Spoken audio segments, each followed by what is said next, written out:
안녕하세요. 우리 아이를 위한 클릭 우아클의 김규현입니다. 네, 안녕하세요. 네, 신동직입니다.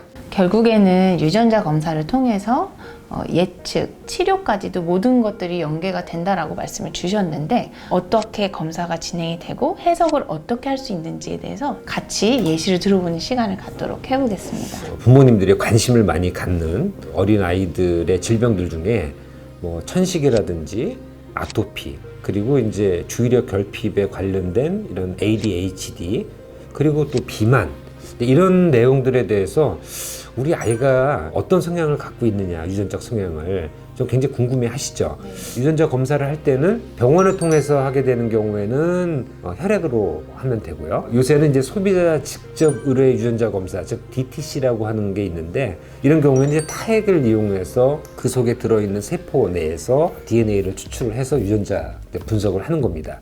아까 저한테 이 예시지를 주셨는데 네. 그럼 한번 맷땡제님의 유전자 검사 결과를 좀 네. 봐보도록 할까요? 이 검사를 받으신 분은 ADHD나 천식에 대해서는 굉장히 표준 범위에 들어 있습니다. 즉 다른 환경적인 요인이 크게 관여하지 않은 다음에는 유전적으로 봤을 때는 이 질병으로 갈 확률이 매우 낮다, 이렇게 보여지는 거고, 아토피 피부염의 발병에 관련되는 유전자 변이가 다소 있기 때문에 그렇다고 이제 뭐 아주 높은 상황은 아니죠. 그럼 이거를 반드시 질병으로 나오냐? 그렇지 않을 수가 있습니다. 환경적인 요인들, 피부에 어떤 수분을 공급을 한다든지 먹는 거라든지 이런 것들을 좀 조절을 해주고, 또는 너무 이제 건조한 그 환경에서 이 아이를 키우지만 않으면 질병을 충분히 예방할 수 있다라는 내용들이 이 결과지 안에 들어있는 겁니다. 되게 신기하네요. 저도 한번 받아보고 싶네요.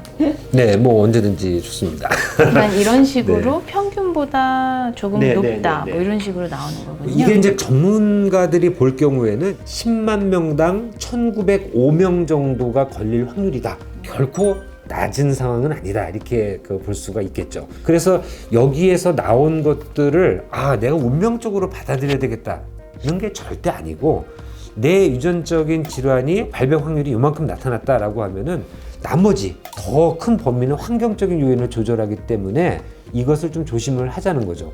어떤 분들은 그럼 나머지 환경적인 요인 다 하면 되지, 무슨 유전자 검사 받을 필요가 있어? 근데 어떤 환경적인 요인을 조절을 해야 되는지 모르는 분들이 되게 많거든요. 그리고 다 좋으니까 나는 모든 걸 다 하면 돼. 다 하지 못합니다, 사람은. 선택과 집중을 해서. 그렇죠. 선택과 집중을 해서 자기에게 위험도가 있는 것을 집중적으로 치료를 하고 예방을 하자, 이런 이야기가 되겠습니다. 정말 재밌는 것 같아요. 근데 이렇게 병도 있지만 키라든지 뭐 얼굴 사이즈, 뭐 이러한 여러 가지 나의 신체적인 외형적인 부분을 예측도 할 수 있고 유전적인 요인도 바꿔줄 수가 있나요? 위험한 얘기. 뭐 굉장히 예민한 말씀이긴 한데 국내의 사정을 잠깐 말씀을 드리자면 생명윤리 및 안전에 관한 법률에도 저촉이 되는 걸로도 나오고, 다만 이제 해외, 뭐 일본이나 중국이나 뭐 몽골이나 또는 뭐 미국, 영국 또는 이제 동남아시아 계통에서는 이 유전자 검사를 하는 게 불법이 아니에요.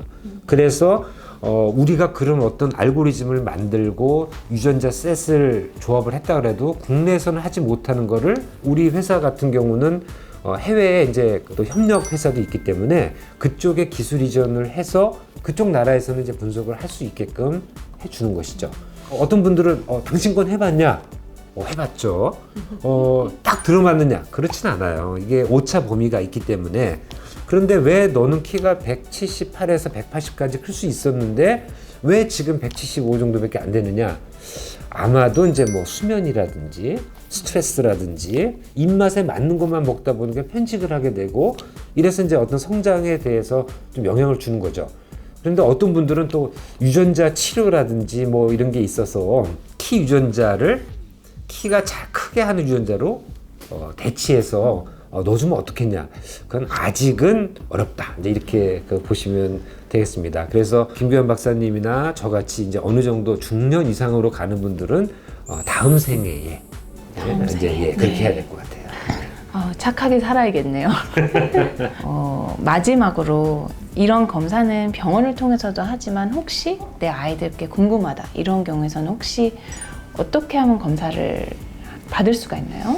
이 메디젠 휴먼케어 같은 경우는 135개의 질병과 약물 검사를 할 수가 있는데요.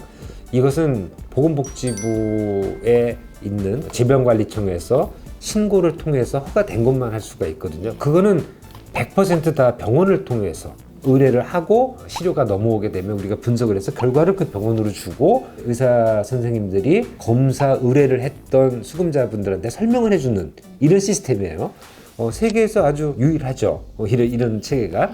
그런데 침습적인 방법에 의해서 어떤 체열을 하는 것이 아니기 때문에 간단하게 이제 이런 침으로 하는 거라서 위험도도 좀 낮고요.